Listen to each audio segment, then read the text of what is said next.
जय गजानन, जय गौरी पुत्र, विघ्नहर्ता, प्रथम पूज्य श्री गणपति भगवान की। हिंदू धर्म में यूं तो हर दिन किसी न किसी देवी देवता को समर्पित होता है। वैसे ही बुधवार का दिन माता गौरी के पुत्र भगवान विघ्नहर्ता श्री गणपति जी को समर्पित है। इस दिन भगवान गणेश की पूजा करने से विशेष फलों की प्राप्ति होती है। भगवान गणेश जी सदा सभी देवताओं में प्रथम पूज्य माने जाते हैं। भगवान गणेश जी को विघ्नहर्ता भी कहा जाता है, क्योंकि ये अपने भक्तों के सभी विघ्नों का अपनी इच्छा मात्र से ही नाश कर देते हैं। इसीलिए इनकी पूजा अर्चना करने से सभी परेशानियों का अंत हो जाता है तथा जातक के सभी विघ्नहर्ता गणपति जी हर लेते हैं। बुधवार को भगवान श्री गणेश जी की पूजा करने का कुछ विशेष महत्व होता है तथा साथ में कुछ विशेष उपायों को करने से जातक के जीवन पर आने वाले आकस्मिक संकट टल जाते हैं। या हम ऐसा कहें कि बुधवार के दिन पूजा करने से और साथ में कुछ विशेष उपाय करने से पूजा करने वाले व्यक्ति पर भविष्य में जो अकस्मात संकट आने वाले होते हैं, जो आकस्मिक संकट आने वाले होते हैं, वो भी टल जाते हैं। आइए अब जानते हैं कि फलित ज्योतिष शास्त्र के अनुसार जातकों को कौन कौन से विशेष उपाय करने चाहिए। लेकिन उससे पहले अगर आपने अभी तक हमारे चैनल को सब्सक्राइब नहीं किया है तो कृपया पहले आप हमारे चैनल को सब्सक्राइब कर दीजिए और साथ में घंटी वाले बटन को भी दबा दीजिए। तो चलिए जानते हैं वो उपाय। अगर आपको किसी काम में बार बार असफलता मिलती है, आपके बार बार करने के पश्चात भी काम नहीं बनता है और आप इससे निराशा में डूब जाते हैं और उम्मीद छोड़ बैठे हैं, तो अब घबराने की कोई बात नहीं है। आप बार बार काम करते हैं, उसमें कोई ना कोई बाधा आन पड़ती है, तो आपको बुधवार के दिन किसी भी गणेश जी के मंदिर में जाकर भगवान श्री गणेश जी को दूर्वा घास अर्पित करनी है, जिसमें कम से कम 11 या 21 गांठें हों, और ज्यादा गांठें हों तो और ज्यादा अच्छा प्रभाव पड़ेगा। 108 गांठ वाली अगर आपको दूर्वा मिल जाती है तो उसका तो कहना ही क्या है। दूर्वा एक विशेष प्रकार की घास होती है जो अक्सर किसी भी नमी वाली जगह पर जो खाली पड़ी होती है वहां अपने आप उगाती है। कभी कभी आपने देखा होगा कि आपके घरों के आसपास भी ये दूर्वा घास उगाती है। आप चाहें तो इसे कहीं से भी लाकर अपने घर के आसपास किसी खाली स्थान पर पटक दें और वहां प्रतिदिन उसमें पानी डालते रहें, तो आप देखेंगे कुछ दिनों बाद इसकी जड़ें जमीन के अंदर घुसकर ये घास फिर से हरी भरी हो जाएगी। दूर्वा घास को कभी भी घर में नहीं लगाना चाहिए। आप इसको प्राप्त करने के लिए किसी भी खाली स्थान पर चले जाएं, वहां आपको ये दूर्वा घास मिल जाएगी। कुछ स्थानों पर इसे दूब की घास भी बोला जाता है। यह वीडियो में जो आपको दिखाई पड़ रही है, इसे ही दूर्वा घास कहते हैं। और इसमें जो ये जड़ों वाले स्थान दिखाई दे रहे हैं, जो मोटे मोटे फूले से स्थान आपको दिखाई दे रहे हैं, यही इसकी गांठें कहलाती हैं। हमें इन्हीं गांठों की गिनती करनी है। ये कम से कम 11 और 21 होनी चाहिए, तभी हमें इन्हें भगवान श्री गणेश को अर्पित करना चाहिए।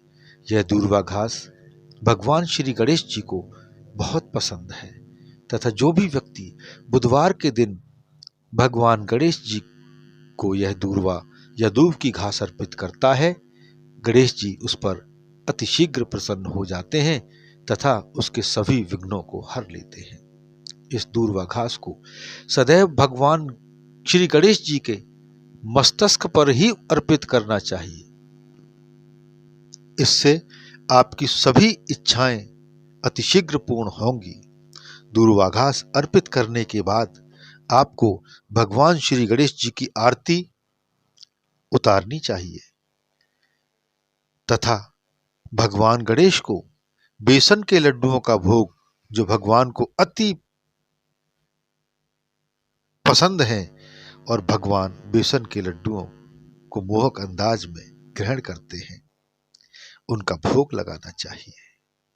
इसके बाद आपको ओम गम गणपतये नमः, ओम गम गणपतये नमः मंत्र की एक माला अर्थात 108 बार इस मंत्र का सच्चे मन से मन ही मन में जाप करना चाहिए। मंत्र का जाप कभी भी उच्च स्वर में नहीं करना चाहिए। मंत्र का जाप सदैव मन में करना चाहिए। और मंत्र का जाप किस तरह से करना चाहिए, इस विषय पर हम आने वाले भविष्य में अति शीघ्र ही एक वीडियो आने वाला है, आप उसे जरूर देखें। तो आपको 108 बार इस मंत्र का ओम गम गणपतये नमः, ओम गम गणपतये नमः मंत्र का 108 बार सच्चे मन से जाप करना है। ऐसा आपको कम से कम 11 बुधवार तक करना है। आप स्वयं महसूस करेंगे कि आपके जीवन के सारे दुख, सारे कष्ट मिटते चले जा रहे हैं। गणेश जी की कृपा आपको प्राप्त होती जा रही है।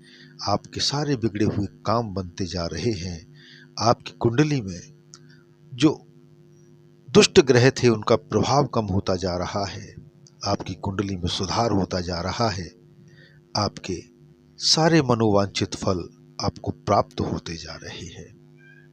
इसके साथ ही आपको एक और विशेष प्रकार का कार्य करना है। हिंदू धर्म में गाय का विशेष महत्व है। बुधवार के दिन आपको गौ माता को हरी घास या हरा चारा, जो भी आपको आसानी से उपलब्ध हो जाए, वो खिलाना है। कुछ ना मिले तो पालक का दान कर दीजिए। सर्दियों का मौसम हो तो मेथी का दान कर दीजिए, बथुए का दान कर दीजिए। घास मिल जाए तो घास का दान कर दीजिए। हरा चारा, चरी कुट्टी मिल जाए तो उसका दान कर दीजिए। ज्वार बाजरा मिल जाए उसका दान कर दीजिए। हरे रंग का चारा होना चाहिए जो गौ माता को बहुत पसंद है, और गौ माता हरे चारे को बहुत रुचि के साथ खाती है। और चारा खिलाते समय गौ माता की पीठ पर हाथ फेरते रहना है। ये नहीं करना कि गए और चारा फेंक के भाग आए, आपको कोई फल प्राप्त नहीं होगा। आप जाएं, गौ माता को चारा अर्पित करें, उनसे अनुरोध करें कि माता आप इस चारे को ग्रहण करें। आप जैसे जैसे इस चारे को ग्रहण करेंगी, ईश्वर मेरी मनोकामनाओं को पूर्ण करेंगे, मेरे कष्टों को दूर करेंगे। गाय माता के पीठ पर हाथ फेरते हुए गाय माता से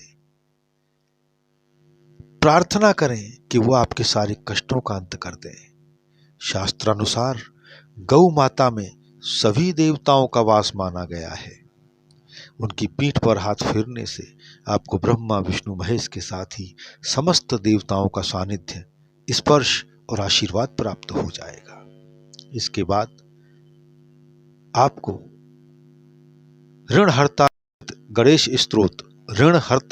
गणेश स्तोत्र का पाठ भी पूरे मन से करना है तथा विघ्नहर्ता गणपति जी से अपने कष्टों के अंत करने की प्रार्थना करनी है। शीघ्र ही विघ्नहर्ता आपके सभी विघ्न हर के आपकी मनोकामना पूर्ण करेंगे। तो भक्तों, आज आपने ये जाना कि बुधवार के दिन हमें कौन सा उपाय करना है। आप चाहें तो बुधवार के दिन मूंग की दाल जो हरे रंग की होती है उसका भी दान करें। किसी योग्य व्यक्ति को, सुपात्र व्यक्ति को दान करना चाहिए। अगर आपको कोई भी सुपात्र नहीं मिलता है तो मंदिर में जाकर पुजारी जी से पूछ सकते हैं कि कोई सुपात्र व्यक्ति है, ना हो तो पुजारी जी को दान कर दें। और तब भी आपका मन ना माने तो मंदिर की सीढ़ियों पर जाकर अपनी दाल 1.25 किलो, 1 किलो, 250 ग्राम, 250 ग्राम, 500 ग्राम जो भी आप खरीद सकते हैं वो दान करके आ जाए। प्रार्थना कैसे की जाए, किस प्रकार से की जाए कि उसका हमें अतिशीघ्र पूर्ण फल प्राप्त हो जाए, इस विषय पर शीघ्र ही हमारे कुछ वीडियो आगामी भविष्य में आने वाले हैं, जिसमें अनेक साधु संतों की वाणी के द्वारा आपको यह बताने का प्रयास किया जाएगा कि प्रार्थना कैसे की जाए कि परमेश्वर प्रसन्न हो जाएं। अगर आप भी इसका पूरा पूरा लाभ प्राप्त करना चाहते हैं तो हमारे चैनल को सब्सक्राइब करके घंटी वाले बटन को दबा दें, जिससे हम जो भी वीडियो बनाएं वो सीधा आप तक पहुंचे। आप लगातार हमारे वीडियो देखते रहें।